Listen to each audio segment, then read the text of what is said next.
I'm okay and I'm not. My heart is racing because it's you. So amazing. Let's talk about, before we get into your amazing podcast, I can't believe the concoction of people you've had on, Magic Johnson, and of course, Chris Pratt, your buddy. Like, it's the coolest thing. But before we get into that, I want to just go back to you for a second. And when you were a kid, did you have any inkling you'd become an actor? Did you have any, like, where did that start? Yeah, I actually had, by the way, thank you for having me. This is very fun. So I had like, I think was probably a vision when I was 8 years old. I went and saw, my parents dragged me to a neighborhood production at the neighborhood playhouse of Oliver. And, you know, in Oliver, there are the little ragamuffin kids in it. Yeah. And I saw all those kids up on stage, and I had this moment where the light hit me, and it was like out of a cliche in a movie. Unfortunately, it was in Dayton, Ohio, and not Hollywood, right, where that happened. Right. So I had to figure out a way to navigate that. But I was stupid enough to believe that an 8-year-old kid from Dayton, Ohio, would one day be a successful actor. But I did believe it at 8 years old.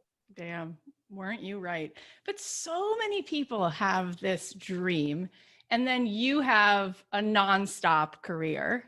And I was going to ask you what do you attribute that to? I feel like if somebody is successful one time, you could say like they were lucky, right place, right time. But when someone is successful decade after decade after decade, I mean, you're so humble. You really are. So it's probably hard to answer that about yourself. But what do you think that is about you? What do you think that is about other people if they're able to sustain success? What do you think makes that possible?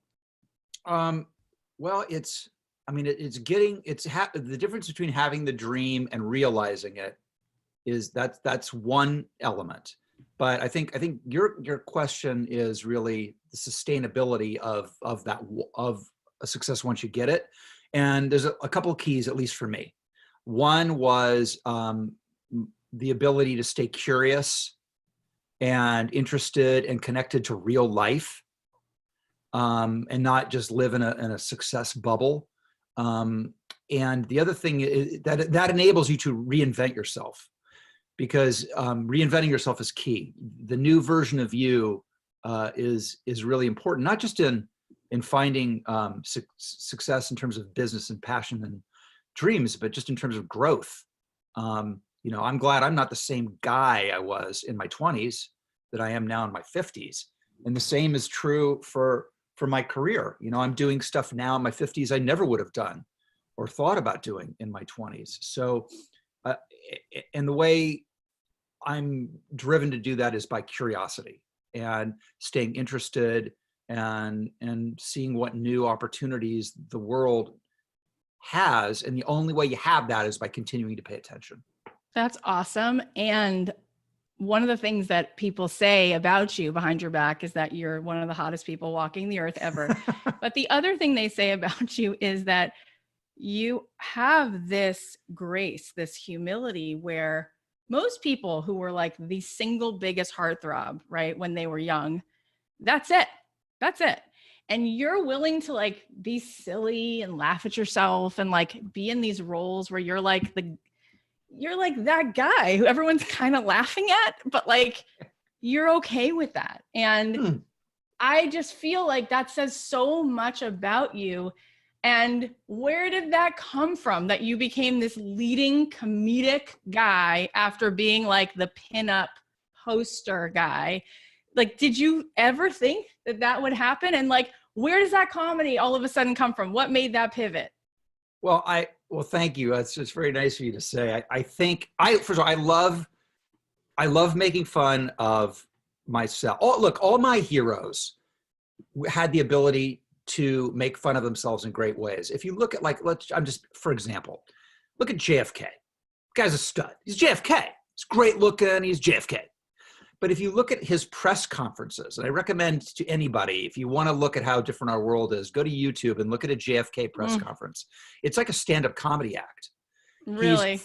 He's funny about himself, 100% self-deprecating, and you just love him for it. And I've always liked humor, comedy. I grew up watching Saturday Night Live. I was more obsessed, frankly, with early Saturday Night Live than movies, really. And I got a chance to work with Lorne Michaels and those guys in the when I hosted the show 3 times, and the shows were all fun and I had a blast. And then that went into the Wayne's Worlds and the Austin Powerses and the Tommy Boys. My God. But they were just the people that tapped into what was already there. People, an actor is only as good as the roles they're given. And, up until then, I was the guy on the wall. I was which, by the way, a poster is 2-dimensional when you think about it. Right. And they saw me as having more to offer, and I'm sort of internally in their debt. I did a Comedy Central roast where I got roasted. I don't know if you've ever seen the Comedy Central roast. I have, and I've seen that one, and you were such a good sport. Oh my God. I get destroyed. And by the way, I had fun. I think like I'm horrible in math, by the way. I've designed my whole life so I can avoid doing anything to do with math. So this analogy, I'm going to screw up because it's a math analogy. But basically, there's got to be a direct correlation between your ability to take a joke and how 3-dimensional you actually are. Totally. Yeah, that's so cool. And I heard David Spade say it was just the greatest time of his life having you on Tommy Boy. He was just talking about it recently. Like, that was just the coolest thing. And yeah, you did it so well. Like, yeah, I think with you, and I'm just guessing, I feel like part of the reason your career is just endless is because people want to be around you because of that quality. You seem like the most easy to be around person in the room because you have no reason to be nice to anyone because you're so damn cute. And then you're really nice and really humble, and you have a long, awesome marriage and really cool kids. Like, those are the things about you that that's what people should be intimidated by, is that goodness. No, because in Hollywood, to have a marriage and a normal life, and then like you're just you, I think you're one in a zillion. I think you know that too, kind of. I hope you do. Well, listen, again, it's so nice to say. And when you're saying those nice things, my initial thought was, you need to talk to my wife. You need to like remind her, get her on it, remind her how cool I am. By the way, and particularly remind my kids in the COVID lockdown how easy I am to be around. Oh, I need, but I love being with my family. I do. It's my favorite thing. If I could do any one thing, it would be hang out with them. And, I got really lucky. I married the right person. People ask about marriages and how you make them work. And there's no secret sauce to it really, other than picking the right person. And they asked Albert Hitchcock, I think, had a great quote about what makes a hit movie. And I think it's the same as what makes a successful marriage. And Hitchcock said, it's all about the casting.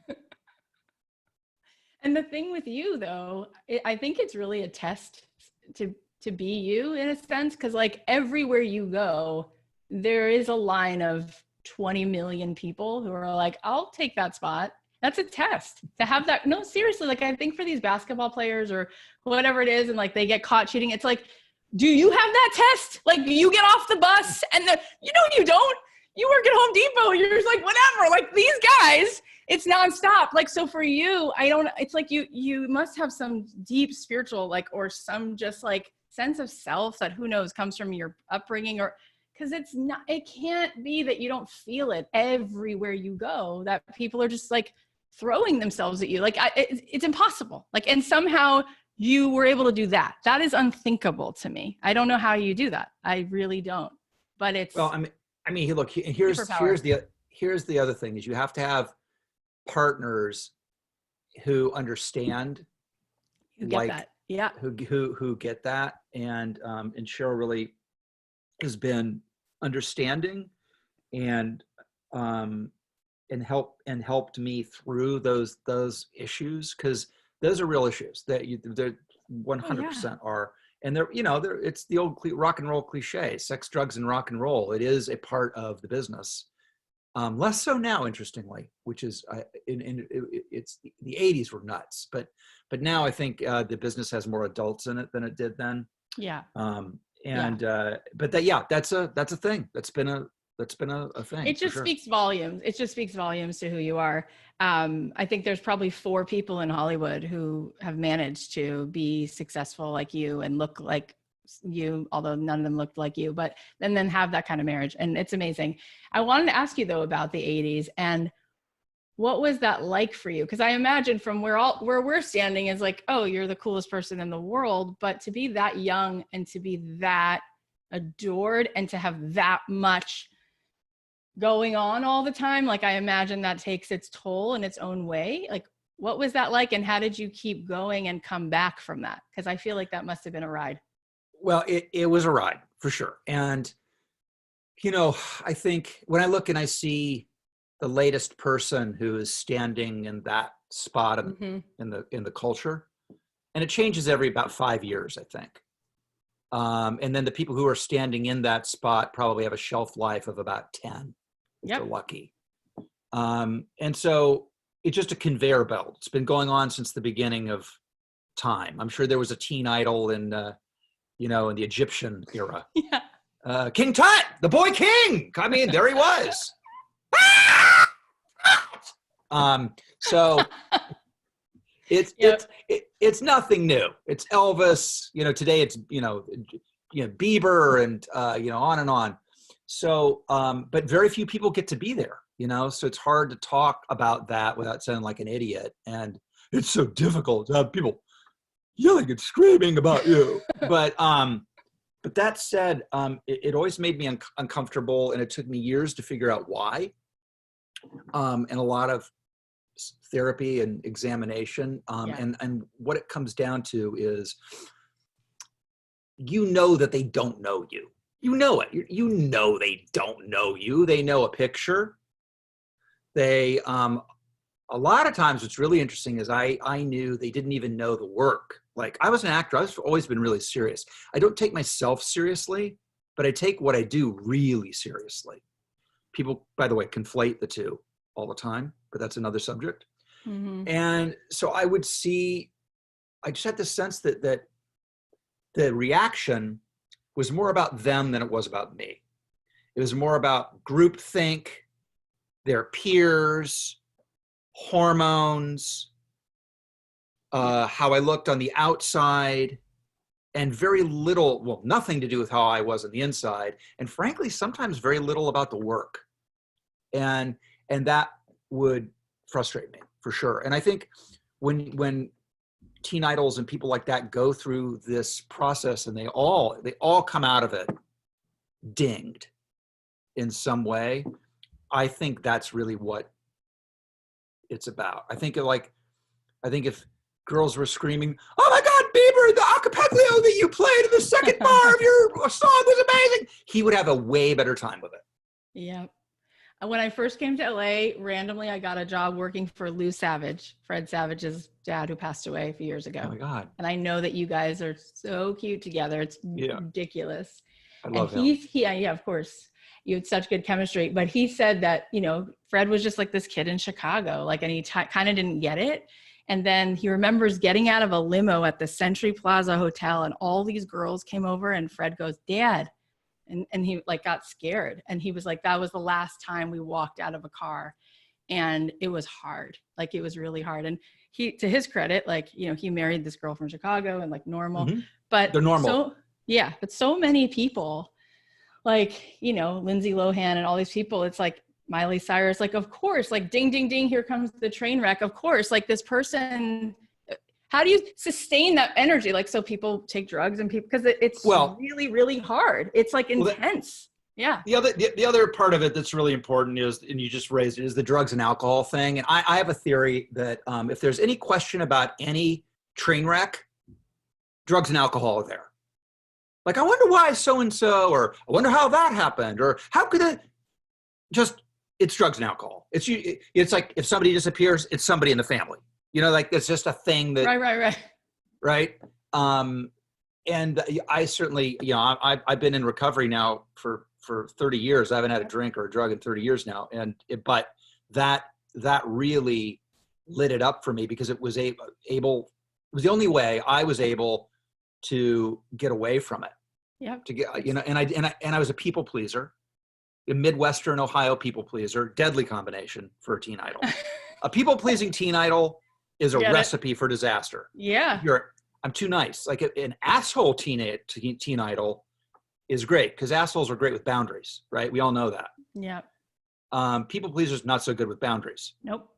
So I was, never able to really do whatever I wanted to do, and drinking was an escape for me to do that. And a lot of people go there and then can't get out of that, and that's an issue. I heard Tom Petty say that after he played a stadium, he'd have to go in the hotel room and like pace back and forth for like 2 hours just to come down from that amount of energy. And then he said, so of course people do drugs because you don't even know how to live a normal life because everything's so high energy. You're amazing constantly. And then you come back to like, you're just going to the grocery store. You're like, what? I don't even get what this is. And I don't think people get how hard that is. Like to be in the string of movies you were in at that time, and there's constantly flashing lights. It is a drug, and it's hard then to just be like hanging out on a Saturday and like, what do you do? And everyone's doing that too. So it is, again, it's all these things about you are just super impressive because most people who peak at that time, that's it. But you've like completely, I feel like now you're even more famous than you were then. I do. The other thing that I don't know that everybody knows about you is that you can't hear out of one ear. Yeah, I know. And it's one of those things that I wonder how much it has affected my life in ways that I don't know. I mean, as those things go in people's lives, it's a complete non-issue. I mean, there are people who are born or have physical difficulties that are way, way, way, way more challenging than that. And I also don't know any differently. I probably, we think that I had the mumps or something when I was about 9 or 10 months old. And so, yeah, it's a weird, and as I get older, it's more of an issue. Crowds are tough. Loud restaurants are brutal. I'm sure there are multiple incidences of people coming up to me on the street and saying hello and me not hearing them. Betcha. They're like, that Rob Lowe is such an asshole. I went up to him and said hello and he didn't even look at me. Like, I bet you there's a lot of that out there. Yeah. And I'm deaf as a stone in that my right ear. You're really, like, I'm telling you, it's like you're, you have sort of this like goodness and this resilience. It's so your default. It's like you're like, oh yeah, people have such worse things. It's like, that's a pretty severe thing. It's pretty, and you act for a living, you're listening for a living, like, and you're so good at it. Well, it's funny. You're right. Thank you. By the way, you know, that's acting is listening. That is the key to acting, is listening. And I think because I'm deaf in one ear, I have like supersonic hearing in the other ear. And I'm a really, really, really, really good listener. And I have to really focus in. It's like my wife and I watching TV together is a really interesting thing because she obviously has regular hearing and is a regular person. And she can kind of like read a book and, kind of adjust things on the coffee table and say something to the kid. And I have to be like in a zone, in a 100% tunnel to enjoy things. And I weirdly think that's helped with my acting. And that goes back to like, you're so, like I said, people love you. And I think when you're with someone, like you are all in, you are super present and people want so much to be seen. And that's what you do. And then you're this kid from the Midwest who's nice. So that's a really good combination. I was going to ask you about that for people who are listening, who want to be actors, because so much of our audience are creatives, who want to leave their day job and do the fun thing that they always want to do. So You said listening. Who are the actors that you admired when you were a kid? And what do you think when you're on set, what makes you go, see, that's a really good actor? Like, what do you think it is that makes it work? Oh boy. I mean, for me, number one is charisma. And it sounds like it's like you would have to have charisma to be a successful actor. I find that not to be true, both in terms of my experience of acting, but also being a fan and a consumer, which I still am, of movies and TV. There are just certain people that just don't speak to me. So, and it's a chemical thing. It has nothing to do with beauty, age, nothing. You know, you can be Christopher Plummer and riveting. Can't take your eyes off of him at 80 plus years old. So it's not a physical characteristic. It's a DNA thing. Gene Hackman was another one, is another one. But that said, I did have a predilection for the pretty boys. I did. So I did like me some Warren Beatty. I did like me some Paul Newman. And some Robbie Redford. So I was drawn to the leading men, but you know, today my guys are like Daniel Day-Lewis and Michael Fassbender are probably my Joaquin Phoenix. Oh yeah, amazing. Those are all guys I would watch in anything. They've never been bad. And what they have to offer. Here's what's interesting about those guys is they don't have incredible range for my money. I mean, I think Joaquin plays he's really good in a very specific window. Yep. But he's so explosively watchable and honest. And that's the other thing. These guys are so honest. They're incapable of a false moment. Incapable. That's so beautiful. And you look at, and then there's a guy like Hanks, who I also adore, who's got just tremendous range. Can be hilarious. I mean, those guys never hilarious. That hilarious Joaquin Phoenix is not a phrase you're ever going to hear. Correct. And by the way, no need to. But Hanks can do it all. He's got and Matt Damon, another one. He can do it all. I would say people say that about you. That's the thing, but it makes sense. That's why you appreciate those people, because you see in other people what you have in yourself. I remember that movie, My Left Foot. I was just like, that's not a movie. What was that? That was just real, the most heartbreaking, real, honest thing. Yep. I know this is probably such a hard question for you to answer, but what comes to mind, I guess, like your favorite role that you've played? That's probably so hard. No, I think one of the things that I look, when I allow myself any satisfaction at all about my career, it's that that is a hard question to answer. It's also why I love when people come and interact with me in life. I have no idea what it's going to be. I know it's not always going to be the Marvel character that I played, that everybody knows me from. It could be anything, and is. But I think, I mean, look, it's hard to top Sam Seaborn in The West Wing, and it's hard to top Chris Traeger in Parks and Rec. And, you know, and I love things like when people go, hey, I loved you as Eddie Nero in Californication, or I like those things, or like Behind the Candelabra, like where I'm really, really, really, really at the edge of my range doing stuff that's just mental. So you have no shortage of work. We know that. I even heard, we can cut this if you don't want me to share this, but I heard that you were offered that role, like on Grey's Anatomy, like that was supposed to be your part. Like you have no shortage of work or offers, but then you decide to start a podcast. Why on earth? You have no free time. So what made you want to start a podcast? So here's what it was. You know, I've been doing talk shows since I can remember, right? As an 18-year-old actor, I think I did my first talk show.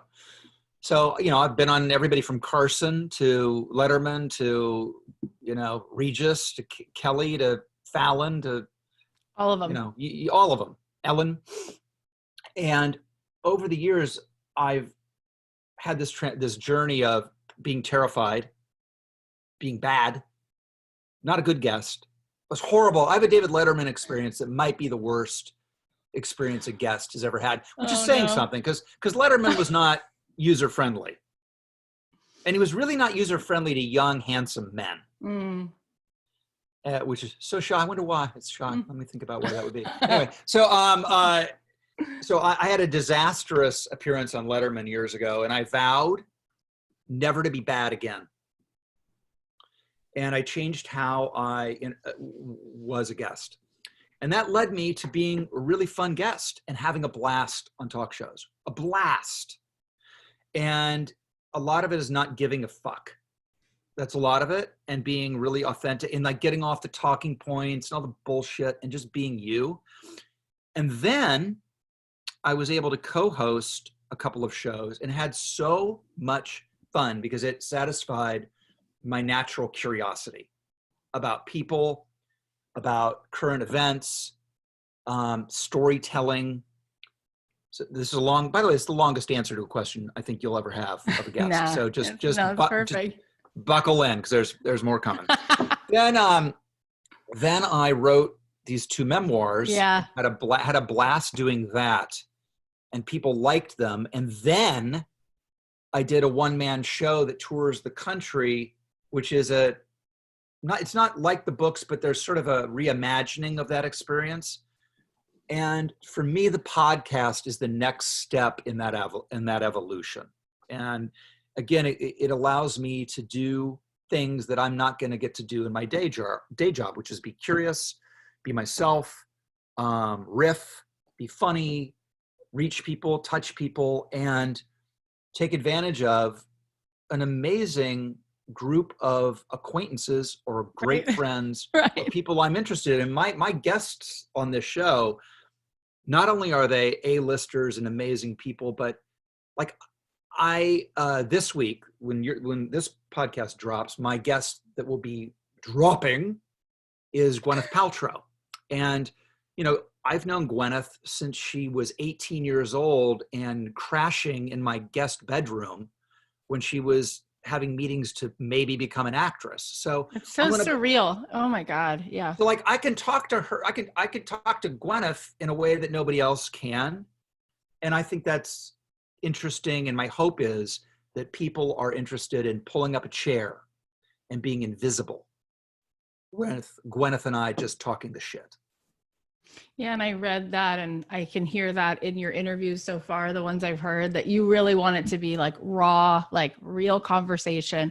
So at the end of the day, what are you hoping the listener takes away? Like, what are you hoping to break down that people go, oh, that's why he's doing this. That's why he's talking that way. Yeah.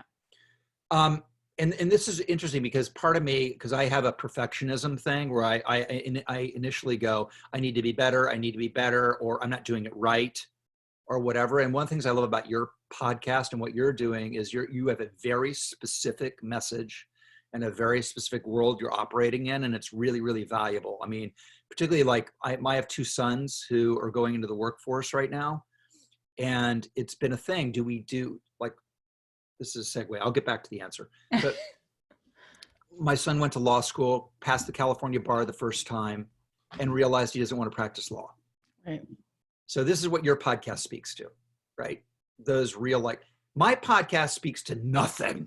My podcast speaks to, we live in divisive times. Everybody's trying to show how different they are. Everybody's tribal, everybody's dug in, nobody wants to meet each other around the campfire anymore. This thing is like, let's get together around the campfire and hear stories and meet and escape, have fun, have a laugh, and maybe in a real sneaky backdoor way, we're just reminded of that of our humanity, and that things aren't so bad necessarily, and that we can all have a laugh and have some fun together, and also to show people that you think you know in a different light. Like I've had people say that the Magic Johnson interview, for example, that they've never heard magic like that ever. I haven't. Yep. And I thought, good, that's what I'm in the podcast business to do. Yeah, and you're so good at that. And it is true. It's such a divisive time. And I do feel like, and I know you're going to be like, she's just nice to me, but I feel like you're one of those people that you are just like, you just are delightful. And that is, no, it's very unique. Like usually to get that, there's like, oh, well, there's a cost, but that's not what you are. In fact, Parks and Recreation, if we could talk about it just for a second, because it really is my favorite show. And for so many people, like that's what that show was. Like it was literally. Yeah. So delightful. Mhm. everyone on it. I feel like it has to be, I think it's a little underrated in the sense that like it was the most magical cast. I can't even get it, honestly, like how it struck gold, one out of every single person. What was that experience like for you? At what point did you go, oh, this is this? Oh, I get it. This is like really lightning in a bottle. Well, it's funny. I mean, one of the gifts of Netflix and streaming is that shows live on forever. And really, I knew how special the cast was probably by my second year, and was inspired by them, because not Oh, only is everybody hilarious, really smart, everybody is a good person, everybody wants the other person to win, no jealousy, no envy, no competitiveness, which is really, really, really rare in an ensemble like that. But everybody was so entrepreneurial and had their own like cottage industry on the side. I was like, I'm a slack. I was like, I need to get it together. It's like, I can remember vividly, like, you know, rehearsing with Aziz Ansari and being like, how was your weekend? And he goes, oh, I had a couple shows up in Portland. And I'm like, wait, what? on your day And so, off, right? and so 3 years later, on my weekends, guess what? I had shows up in Portland. But it's because I was inspired by Aziz. I remember meeting Pratt, and Pratt going, yeah, I'm auditioning for this movie Moneyball. And I remember my agents will tell you that I said, you should sign this kid, Chris Pratt. He could be one of the biggest movie stars in the world. I always knew Pratt would be a massive movie star. Oh my God. And you know, Amy and Rashid, I could go on and on and on and on. But you know, Parks and Rec was almost canceled every single year. And it was a critical hit, but it never won any awards. Amy always lost to the hilarious Nurse Jackie every year. And, you know, so it's only in its absence that it's gone to this next level where everybody remembers it as being this really spectacular thing, because it had a really loyal, insane following from day one. But now, because of Netflix and people rediscovering it, and I think because it's its tone, which is just so sweet and adorable. I mean, that show's adorable. It's adorable. Yeah, it is. And that's really hard to capture. Really hard. And Arrested Development had the same thing where it was like so well written. It was like anyone who has a brain knows this is so special. It doesn't make sense. And how, I was going to ask you this question too, because so many of our guests struggle with like how to deal with when you don't get the approval, when you get rejection, and to be going back every year to the Golden Globes and the Emmys, and it's so close, and it's like, it's so deserving of it. So how do you deal with it? How do you walk away and go like, no, that's not fair? Like, how do you get over that when it was so obviously worthy of every award? I debate drinking again. Yeah. I'm very well acquainted with losing the Golden Globe. I'm a 6-time loser. I literally the last time it was for Behind the Candelabra, which won every single award it was ever up for. Everybody won every single award, got to the Golden Globes. I'm like, this has to be it. I've never had more acclaim for a role in my life than this.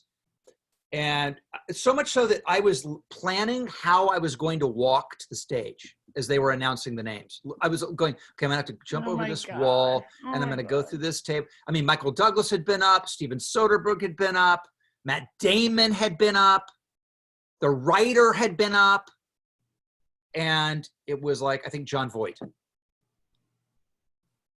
I love Jon Voight, by the way, great. But so I have that to look forward to.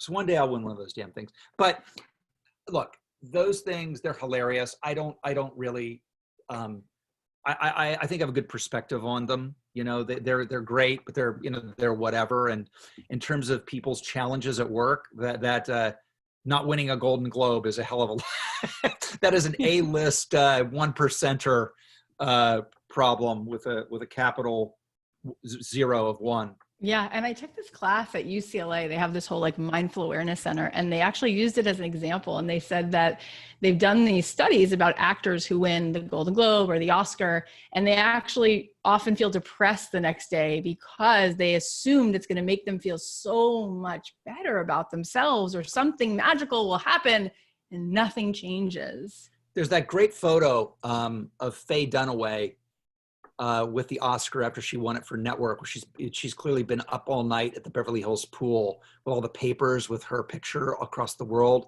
and the look on her, it literally, it's that look of, well, okay, now what? And Right. I would go one step farther. I think that winning the Oscar in today's world is not great for your career. I think, well, look, our business is so different now, my business, than it was when, you know, when I was coming up. You'd win an Oscar and then there'd be another amazing movie or whatever. And now you win an Oscar and you get a commercial.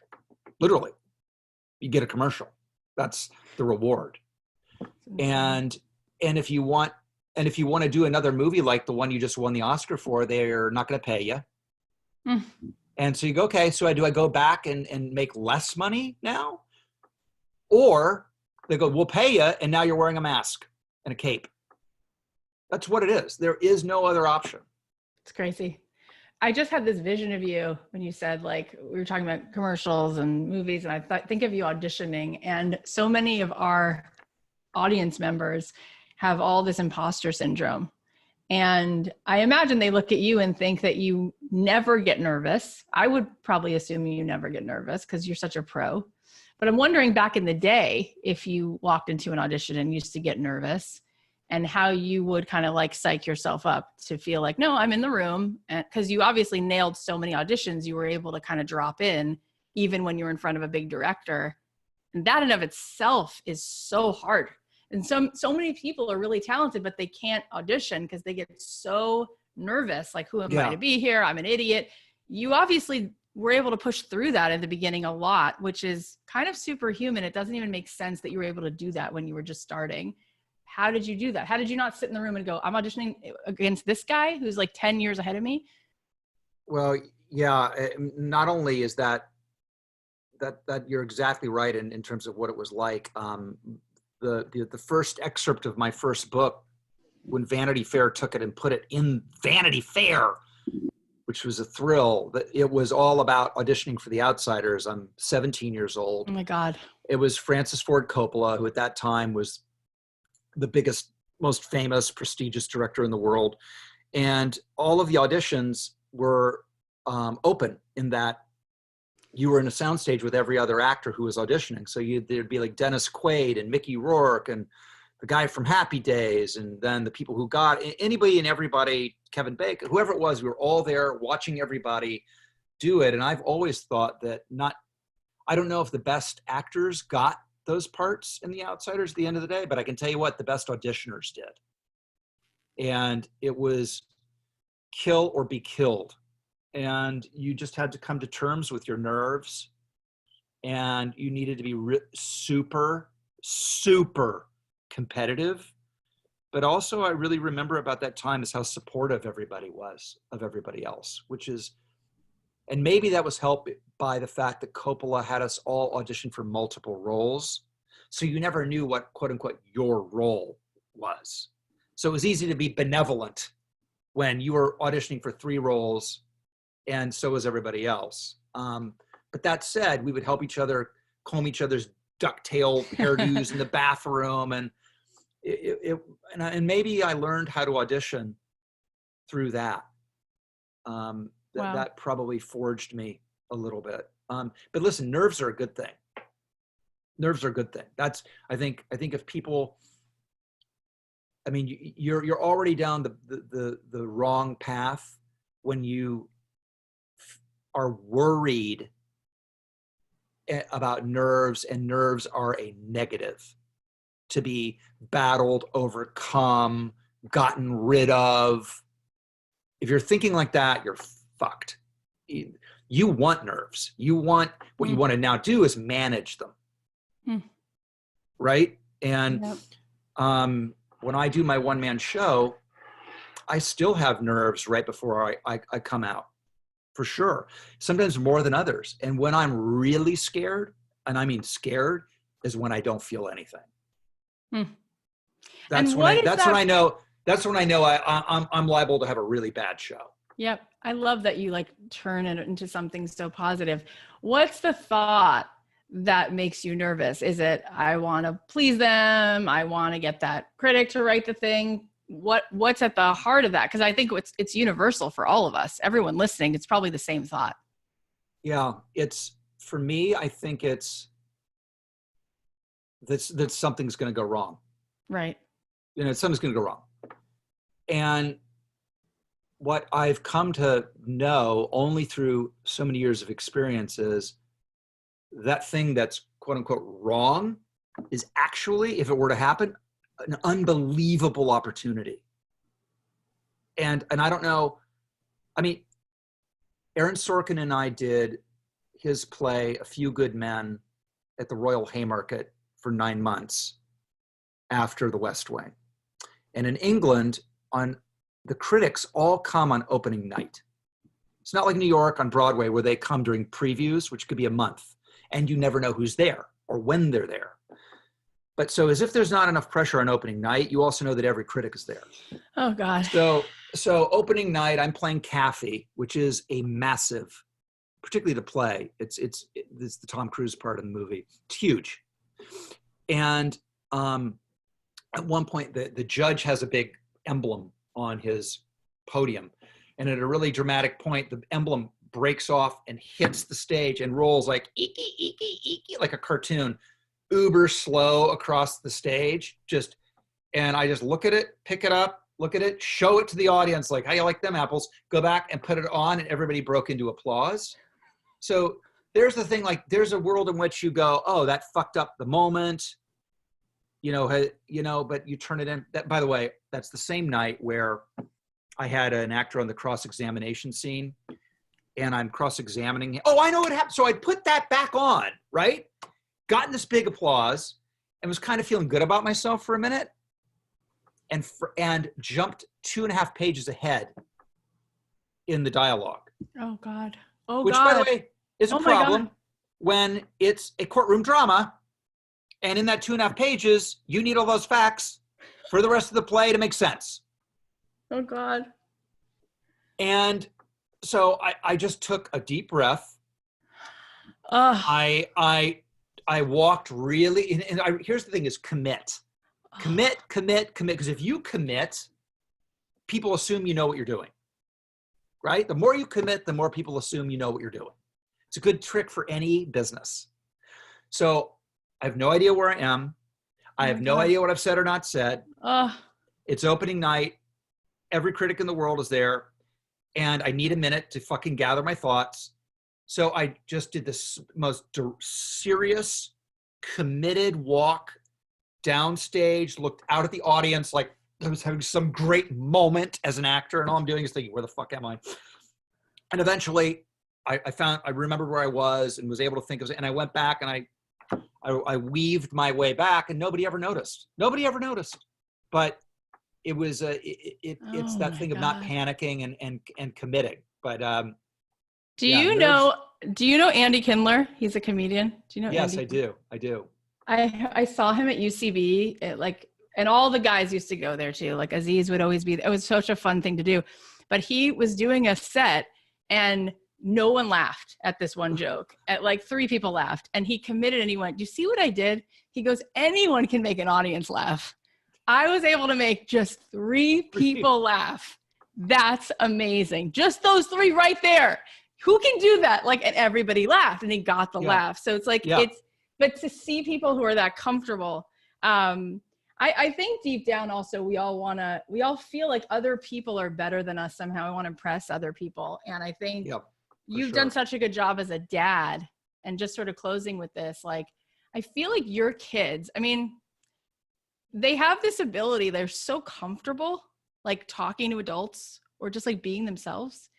And I feel like you instilled in them, like, you can take your space here. Like, this person's not inherently better than you. Like, just be respectful and be a person. And like, That's so you, and that's so your kids, and that's so unique. Like especially in your business, everybody who am I? And then they become less of themselves. They shrink and they can't sit at a table and talk to someone like another person. And your kids do that so well. So how do you know that? What makes you do that? And I feel like you must have had that at 17 in front of Francis Ford Coppola, this feeling of like, I could be here in the room with you. Like, we're just two people at the end of the day. Well, yeah, all of the people who got those parts owned it. I mean, there's a great, you can go to YouTube and watch the auditions. They're out there. So cool. And there's a great moment where Tom Cruise, who had only been in like Endless Love with Brooke Shields and a little part in a movie Taps, and he's auditioning, and he in the middle of his big audition, because I'm sorry, I just need to, I'm so sorry, I need to say this isn't working for me. And I remember thinking, this isn't working for you. Oh my God. This isn't working for you? What about Francis Ford Coppola? Maybe working just well for him. He's the director. And he had that kind of, do you know what I'm saying? Yeah.